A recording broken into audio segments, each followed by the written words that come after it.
என்னோட பேர் வந்து தினகராஜ். தூத்துக்குடி மாவட்டம் சாத்தாங்குளம் வட்டம் நடுவக்குறிச்சி பக்கத்தில் சாலைப்புதூருங்கிற ஊர். இந்த பனைமர தொழில் வந்து நாங்கள் வந்து எங்கள் தாத்தா பாட்டன் எங்கள் பூட்டன் எங்கள் தலைமுறையாக இந்த தொழில் பண்ணிகிட்ருக்குறோம். இப்போ பார்த்தீங்கன்னா இப்போ வந்து இந்த தொழில் வந்து இப்போ யாரும் பண்ணுறது கிடையாது. இந்த தொழில் வந்து இப்போ நலிவடைஞ்சு போச்சு. இதுக்கு காரணம் என்னென்னா மரம் ஏறுறதுக்கு சரியான ஆள் கிடையாது. என்னன்னு பார்த்தா அது ஏற கஷ்டமாக இருக்கும். அதான் சரி இது ஏறுறதுக்கு என்ன வழி ஏதாவது ஒன்று பண்ணோம் அப்படிங்கிறப்ப தான் இந்த மாதிரி இந்த படி கட்டணுங்கிற யோசனை வந்துச்சு. இது வந்து இப்போ யார் வேணாலும் ஏறலாம். இப்போ நான் ஏறலாம், இப்போ என்னோட பிள்ளைகள் காலத்துலேயும் அவங்களும் ஏறலாம், ஈஸியாக பயணி இறக்கலாம். அதே மாதிரி இந்த பனைமரத்துக்கு ஆகின செலவு பார்த்தீங்கன்னா இந்த ஒரு வருஷத்துல இந்த வருமானத்தை எடுத்துலாம். இது வந்து 15 வருஷம் ஓடும், மீதி 14 வருஷம் மிச்சம்தான். ரெண்டாவது இந்த இதில் நல்ல வருமானம். ஒரு பால் மாடு கூட இந்த வருமானம் வராது அந்த அளவுக்கு. இதுக்கு இந்த பனைமரத்துக்கு எந்த செலவும் கிடையாது. இப்போ பயணி தண்ணி பாய்க்கணும், இல்லை உரம் போடணும், அந்த மாதிரி மருந்தடிக்கணும், அந்த எதுவுமே கிடையாது. நல்ல வருமானம் தர்ற தொழில். ஆனால் இது காலப்போக்கில் இதாகி எல்லாம் கடை வைக்க போகிறேன், அங்கே போகிறேன், இங்கே போகிறேன்னு போயிட்டாங்க.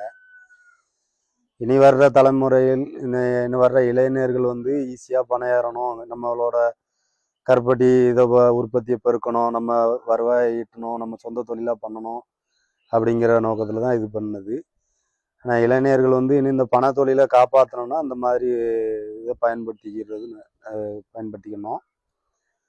அப்புறம் வந்து இந்த பனை தொழில் வருமானம் வந்து சாதாரணமாக அது நல்ல வருமானம். இது வந்து இந்த பனை மரத்தில் பார்த்தீங்கன்னா ஒரு நாளைக்கு 20 லிட்டர் பயணி வரும். 20 லிட்டர் பயணி 5 கிலோ கருப்பட்டி உற்பத்தி ஆகும். 5 கிலோ கருப்பட்டி உற்பத்தி ஆகுதுன்னா என்ன ஆகுன்னு பாருங்கள். தொடர்ந்து 150 நாள் இந்த பனை மரத்தில் பயணி வரும். இதை வந்து இதே மாதிரி நிறைய படிக்கட்டி நிறையா ஆள் போட்டு நல்லா ஃபேக்ட்ரி அந்த நிறைய உற்பத்தி பண்ணி நல்லா இது பண்ண நல்ல வருமானம். அந்த காலங்கள்லாம் வந்து அந்த காலத்துலலாம் வந்து ஒரு வருஷத்துக்கு 10 சவரன் நகை எடுக்கிற அளவுக்கு கருப்பட்டி உற்பத்தி ஆகும். இப்போ வேற ஆட்கள்கிட்ட வேலை செய்கிறோம், ஏதோ வேலை செய்கிறோம், சாப்பிட்றோம், இது பண்ணுறோம். அந்த நல்ல காசு நடமாடுற தொழில். இது வந்து இந்த படிக்கட்டு செய்யறதுக்கு மொத்தம் எவ்வளோ செலவாச்சு? இந்த படிக்கட்டு செய்யறதுக்கு பார்த்தீங்கன்னா ஒரு 60,000 ரூபா போல செலவாயிடுச்சு. அந்த படிக்கட்டு செய்யறதுக்கு வந்து 60,000 ரூபா செலவாயிடுச்சு. ஆனால் இது வந்து ஒரு வருஷம் வருமானம் தான். அந்த பனை மரத்தில் ஒரு வருஷத்துல 1 லட்ச ரூபாய்க்கு பயணி ஏறும். ஏன்னா ஒரு கணக்கு போட்டு பாருங்க, டெய்லி 20 லிட்டர் பயணி அசால்ட்டாக வரும். நல்ல பயணி போடும் அந்த பனை மரம். இந்த மாதிரி நிறைய இது அதான் நல்ல பயணி போடுற பனையில் இந்த மாதிரி படிக்கட்டி இது பண்ணால் நமக்கு நல்ல லாபம், நல்லா செய்யலாம். இது வந்து நல்ல தொழில், நல்ல வருமானம், நல்ல இது வர்றது. இந்த சிந்தனை நார்மலாக வந்து பணம் ஏறுறது வந்து நம்ம வந்து நம்மளா மனிதர்களாக தான் ஏறுவாங்க. இந்த படிக்கட்டு அமைச்சு இப்படி ஒரு பயணி ஏறணும், அப்படி ஒரு பனைமரத்தை காக்கணும், அப்படி சிந்தனை உங்களுக்கு எப்படி வந்துச்சு? இந்த சிந்தனை எப்படி வந்துச்சுன்னா, நான் இப்போ போன வருஷம் வரைக்கும் நாங்கள் அந்த தொழில் கரெக்டாக போயிட்டு இருந்துச்சு. இதுக்கப்புறம் வந்து நாங்கள் எங்கள் அப்பா காலத்துக்கு அப்புறம் இந்த தொழில் முடிய போகுதுங்கிற ஒரு மனசு கஷ்டம். பனை மரத்தை மேலே ஒரு பாசம். நம்மளுக்கு இவ்வளோ நாள் சாப்பாடு போட்டு நல்ல வாழ்க்கை தந்த இதை வந்து மறக்க முடியாமல் தான் சரி ஒரு ஞாபகார்த்தமாவது இருக்கட்டும், இந்த பனை மரத்தை விடக்கூடாது அப்படின்னு சொல்லி இது பண்ணேன்.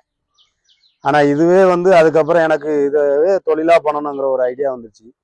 என்னை அடுத்த வருஷம் வந்து இது மாதிரி நிறைய பனை மரத்துக்கு இது பண்ணி பயணி கருப்பட்டி உற்பத்தி பண்ணுற ஐடியாவில் இருக்கிறேன். நிறையா புதுசாக தெரியாதவங்களுக்கும் இந்த பனைமரம் எடுக்கிறது எப்படி, பயணி எடுக்கிறது எப்படின்னு சொல்லி கொடுத்து